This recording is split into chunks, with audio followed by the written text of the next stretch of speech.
Západné Tatry sa rozkladajú na ploche 400 km štvorcových a sú druhým najvyšším horstvom na Slovensku. Najväčšia časť pohoria sa nachádza na Liptove, menšia časť na Orave a asi štvrtina územia v Poľsku. Západné Tatry sú jednou z najchladnejších oblastí Slovenska. Sú územím s juhozápadným a severozápadným smerom prevládajúcich vetrov počas celého roka. Vyznačujú sa výrazným, veľmi kľukatým hlavným hrebeňom v dĺžke 35 km, kde značná časť vrcholov má výšku nad 2000 metrov.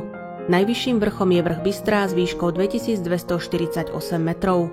Turisticky najkrajšou a najpríťažlivejšou časťou západných Tatier sú Roháče. Turista tu nájde všetko: mohutné skalnaté vrcholy, ostré bralá, hlboké lesy, vodopády alebo plesá, malebné doliny a vysoké štíty. Charakteristickými vrchmi sú Ostrý Roháč a Plačlivé so svojimi divoko rozorvanými štítmi. Roháčsky hrebeň je veľkým zážitkom pre každého turistu a v prípade dobrého počasia ponúka očarujúce výhľady na okolitý kraj a prírodu.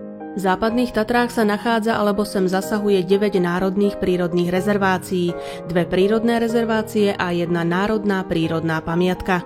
Najznámejšími turistickými strediskami sú Podbanské, Pribylina, Račkova dolina, Žiarska dolina, Zverovka a Oravice.